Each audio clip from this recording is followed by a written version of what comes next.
उसमें एक नंबर आया था कि अगर आप यार 3.6 सीआर कमा लेते हो तो आप फाइनेंशियली इंडिपेंडेंट हो जाते हो, और उसके मैंने सारे नंबर्स भी शेयर किए थे। आपके साथ थोड़ी देर में जिन वीडियो लोगों ने नहीं देखा था, एक समरी भी मैं डिस्कस कर रहा हूँ। लगभग 3.6 सीआर पे आप फाइनेंशियली इंडिपेंडेंट हो जाते हो। पर जनाब, ये न्यूयॉर्क नहीं जा सकता।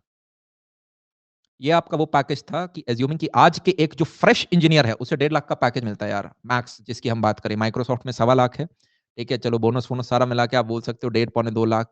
ये एक अच्छा पैकेज है कॉर्पोरेट सेक्टर में, ठीक है? 2020 में मान लो आपका 1.5 लाख पैकेज है, 2030 में मान लो ये समथिंग 2.85 हो जाता है। मैं इन्फ्लेशन के हिसाब से आपका प्रमोशन के अकॉर्डिंग बढ़ाता भी जा रहा था।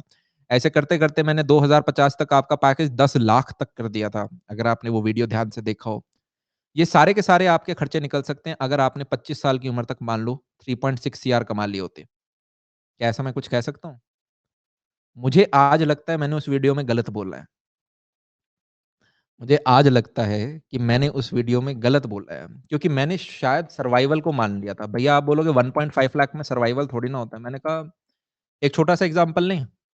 छोटा-सा एग्ज़ाम्पल लेते हैं। हर कोई लाइफ़ में यार एक मिलियनेयर बनना चाहता है। हम चाहते हैं कि यार हम भी एक मिलियनेयर बनें। यस। मैंने कहा मिलियनेयर होता कितना है पहले तो आज वो निकाल लेते हैं। What is $1 million? $1 मिलियन होता है यार आपका लगभग-लगभग 7 करोड़ रुपए। 3.5 करोड़ 7 करोड़ से कम होता है ना? मैंने कहा यस। 7 करोड़ रुपए लेके आज के दिन आप रिटायर नहीं हो सकते, और ये प्रॉपर एक आर्टिकल आया था एक बार यार, और इसके ऊपर काफ़ी लोगों ने कंट्रोवर्सी भी दिखाई थी। मैंने कहा एक सिंपल फैक्ट लेते हैं, तुम 7 करोड़ कमाते हो। मैं मान लूँ आप अर्बन एरिया में रहना चाहते हो।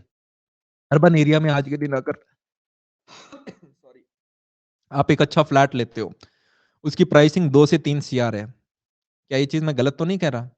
आप दिल्ली में लो एक अच्छा फ्लैट एक अच्छी जगह पे, आप गुड़गाँव में लो, आपको 2 से 3 सीआर लगाने पड़ जाएँगे। आप मुंबई में चले जाओ, आपको इससे ऊपर लगाने पड़ जाएँगे, ठीक है? मैंने कहा ओके, हमारे पास कट के कितने बचे? लगभग 5 सीआर बचे। मान लो आपके 2 बच्चे हैं और दोनों बच्चे कल को फॉरेन में जाके पढ़ना चाहते हैं। वो यूनाइटेड स्टेट्स से पढ़ना चाहते हैं, हो सकता है ना? फॉरेन से बैचलर्स कराने के खर्चे पता है आपको? 1 करोड़ से ऊपर जाते हैं। कुछ-कुछ सिनेरियोज़ में तो पौने-पौने 2 करोड़ तक जाते हैं। क्या मैं बोल सकता हूँ आपके 2 बच्चों की एजुकेशन हो गई 2 करोड़ की?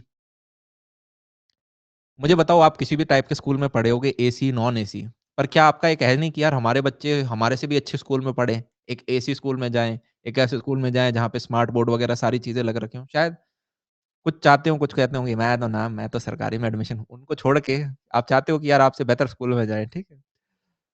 तो यार उसमें भी आपका जब 2 बच्चे होते हैं लगभग 50-60 लाख के रुपए खर्चा आ जाता है, और इसके अंदर मैंने पर्सनल ट्यूशन, जेईई का ट्यूशन, कोचिंग-वोचिंग सब इंक्लूड कर लिया, कि आपने अच्छे से अच्छे में डाल दिया, और ये बेसिकली उनके 12-13 साल की स्कूलिंग की फीस है। मुझे बताओ कितने बचे हमारे पास? मैंने कहा 2 और काट लो, ठीक है? तो आपके पास लगभग 3 सीआर के करीब बचा।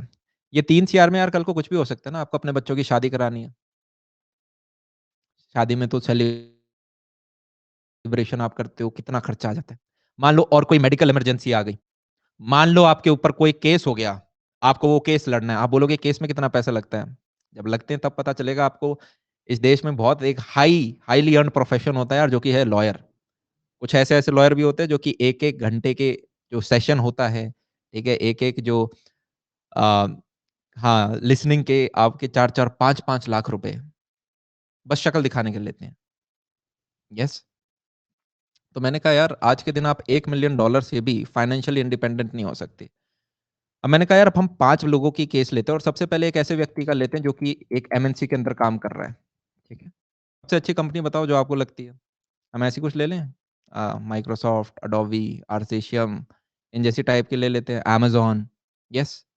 इन सब के अंदर यार जो पैकेज होता है वो लगभग आपका 1 सवा लाख के बीच में है। दिस इज़ 1 टू 1.25 लाख्स के बीच में, राइट? स्टॉक्स वगैरह, सॉरी बोनस वगैरह हम सारी चीज़ मिला देते हैं। ये सारी चीज़ आप मान लो लगभग 1.5 पौने 2 लाख के करीब बचता है। एक व्यक्ति का पैकेज करीबन-करीबन आप यूँ मान सकते हो 18 लाख के करीब होता है, एक अच्छी कंपनी के अंदर अगर हम इन हैंड कैश की बात करें। वो दिखने के लिए आपको 25, 30, 40, 50 दिखेगा, पर इन हैंड कैश जो आपको मिल रहा है वो 18 लाख है। चीज़ समझ में आई हमें? मैंने कहा ठीक है। अब इस 18 लाख में से क्या मैं बोल सकता हूँ यार आपका कुछ तो टैक्स ही कट जाएगा, लगभग 3 लाख के करीब टैक्स कट जाएगा। आपके पास बचा कितना? 15 लाख बचा। अब इस 15 लाख में से क्या मैं बोल सकता हूँ आप एक दूसरे शहर में रह रहे हो, शायद आपका 5 लाख के करीब खर्चा, खाना-पानी सारा चीज़ आ जाएगा, बिजली का बिल 5 लाख आपका खर्चा होगा। क्या मैं बोल सकता हूँ यार 10 लाख के करीब आपने सेविंग करी? ये 10 लाख की सेविंग आपकी 1 साल की है। अब यार मान लेते हैं ये 10 लाख की सेविंग के साथ आपने 10 साल काम किया, भैया प्रमोशन होते हैं, उन सब चीज़ों को कंसिडर नहीं करोगे क्या? कर लूँगा, ठीक है। प्रमोशन होते हैं पर विद टाइम आपके खर्चे भी बढ़ते हैं, रिस्पॉन्सिबिलिटी भी बढ़ती है, एक पॉइंट पे आपकी शादी भी होती है, हर चीज़ के खर्चे होते हैं, पर मैं उनमें से किसी चीज़ को इतना काउंट नहीं कर रहा। मैंने कहा 10 लाख तो क्या ये 1 सीआर हो गया? मैंने कहा क्योंकि आपकी सैलरी बढ़ रही थी, क्या मैं इसको 2 सीआर ले लूँ? कोई दिक्कत वाली बात तो नहीं है? क्योंकि आपकी सैलरी बढ़ रही थी, तो मैंने डबल कर दिया इसे, प्राइवेट सेक्टर। मुझे बताओ 2 सीआर में क्या आप फाइनेंशियल इंडिपेंडेंट हो जाओगे? जब मैंने अभी आपको दिखाया कि 7 करोड़ में भी 1 मिलियनेयर आज के दिन फाइनेंशियली इंडिपेंडेंट नहीं है। मैंने कहा इस हिसाब से अगर मैं चलूँ यार, तो अगले 2 साल, 2 साल, 2 साल करके मैं अपने पूरे लाइफ स्पैन में भी 6-7 करोड़ ही कमा पाऊँगा। क्या अगले और 10 साल काम किया, फिर तो खर्चे भी आ जाएँगे ना, बच्चे की फीस वगैरह, मेडिकल रिस्पॉन्सिबिलिटी सिर्फ़ आपकी नहीं, घर के जो 3 लोग नए मेंबर आए हैं, उनकी भी आएगी। आपको बीच में घर-वर भी खरीदने का सोचोगे, गाड़ी पे भी खर्चा करने का सोचोगे। येस।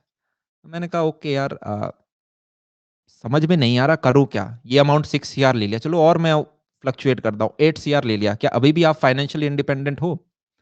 क्या अभी भी आप सही मायने में फ्रीडम आपने ले रखी है? क्या तुम 35 साल की उम्र में रिटायर कर सकते हो? मैंने कहा हम नहीं कर पा रहे। तो क्या पढ़ाई छोड़ दें? नहीं। जब आप अब यार मैं कुछ आपको फैक्ट्स बताना चाहूँगा।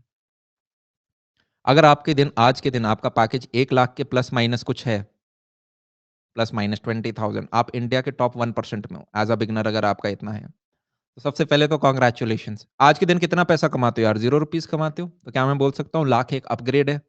अगर आप एक 10वीं क्लास के बच्चे हो, आप एक 11वीं क्लास के बच्चे हो, आप एक 12वीं क्लास के बच्चे हो, क्या मैं बोल सकता हूँ एक यार हमारी हिंदी डिक्शनरी में एक बहुत प्यारा शब्द होता है जिसे हम बोलते हैं औकात और इसका इंग्लिश में कोई रिप्लेसमेंट नहीं है। अच्छी बात ये है, ये सिर्फ हिंदी में है, ठीक है? मतलब बॉलीवुड, हॉलीवुड में इसे एज़ अ नेगेटिव वर्ड बताते हैं, अरे यार अपनी औकात में रहो तुम। तो मैंने कहा औकात एकदम से डिफाइन कर देता है, कोई रिप्लेसमेंट नहीं है इसका इंग्लिश में। आज के दिन आप अपनी औकात जानते हैं, मैं अपनी औकात जानते हैं, सब अपनी औकात ये कोई नेगेटिव शब्द में नहीं लेना है हमें इसे। एज़ अ स्टूडेंट आप अपनी औकात कैसे बढ़ा सकते हो? मैंने कहा हम पढ़ के बढ़ा सकते हैं। भैया आप क्या वही बोलने वाले हो बैठ के पढ़ो 11वीं 12वीं तक और एक अच्छा जेईई का एग्ज़ाम दो और उसके बाद पढ़ के किसी अच्छे कॉलेज में चले जाओ और कॉलेज में आप अपनी नई 4 साल के अंदर चीज़ें एक्सप्लोर करो और एक्सप्लोर करते वक़्त आप नए डोमेन ढूँढो, उनमें एक्सप्लोर करो और एक पॉइंट पे शायद जब आप 3-4 साल बाद मेहनत डालते जाओगे, तो शायद आपको कुछ रिटर्न मिल जाएगा। मैंने कहा हाँ, मैं वही बोल रहा हूँ। आप चाहो तो यार आज सब कुछ छोड़ सकते हो। हमारे पास हर फ़ील्ड के एग्ज़ाम्पल हैं। क्या कैरी मनाटी एक वैसा एग्ज़ाम्पल नहीं है? येस।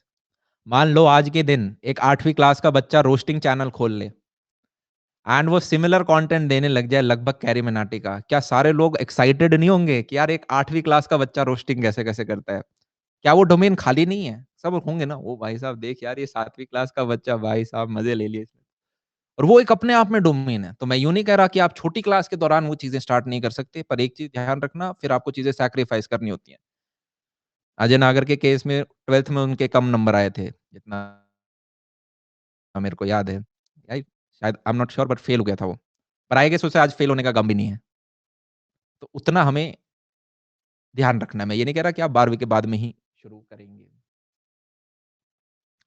मैंने कहा ठीक है, कुछ चीज़ें मेरे को समझ में